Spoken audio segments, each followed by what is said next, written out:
여러분 안녕하세요. 한국표준금거래소입니다.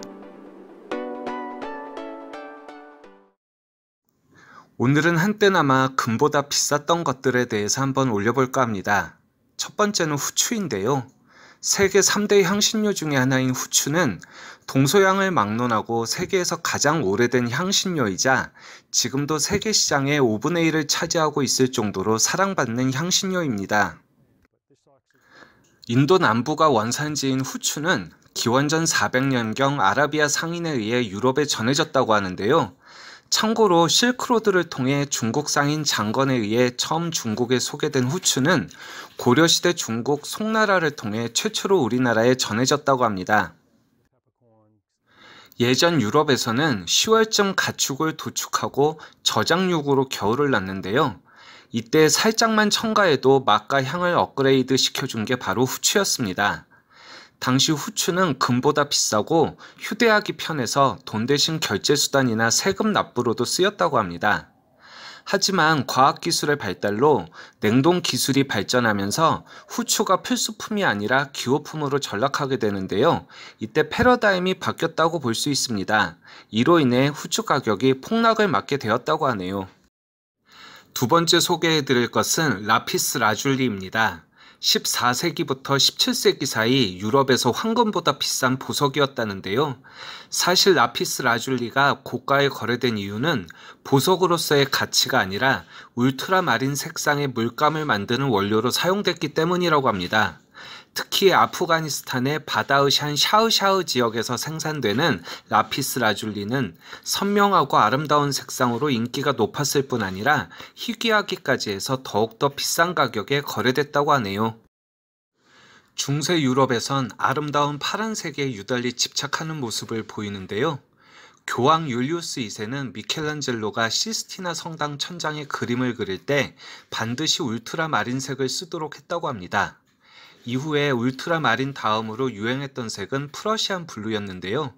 연금술의 영향으로 우연히 발견된 이 색은 방고흐의 별이 빛나는 밤을 비롯해 이후 피카소의 청색시대 작품들에 사용됐습니다. 마지막으로 소개해드릴 것은 백금, 영어로 플래티넘입니다. 백금은 저희 영상에서 이전에 금보다 비싼 금속 팔라듐에서 소개해드린 적이 있는데요.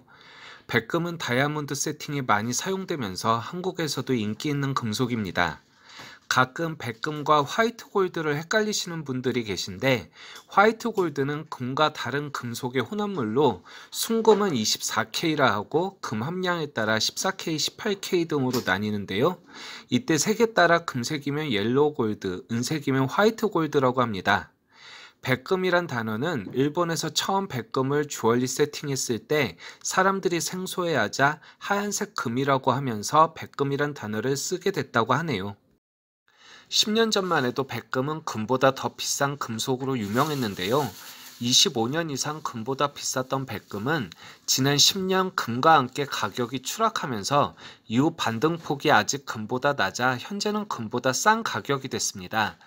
백금은 금과는 다르게 자동차 배기가스 정화장치의 50%가 사용되고 30%만이 장신구에 사용됩니다. 산업재해 성격이 강한데요. 현재는 자동차 관련해서 백금 대신 팔라듐을 주로 쓰면서 수요가 감소한 것이 큰 원인입니다만 팔라듐이 가격이 너무 비싸졌기 때문에 백금이 대안이 될 수도 있다고 합니다. 2008년도에 이미 1온스에 2,000달러를 넘었었던 백금인데요. 현재 금이 1온스에 1,700달러인데 비해 아직 1,200달러에서 머물고 있어서 다시금 백금 값이 치솟을 것이라는 전망도 있지만 아직은 옛 영화에 그치고 있습니다. 재밌게 보셨나요?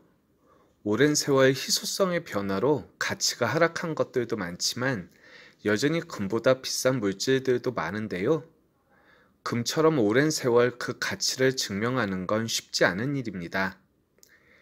금의 가치가 지나온 세월만큼 앞으로도 더욱더 오래 지속됐으면 좋겠습니다.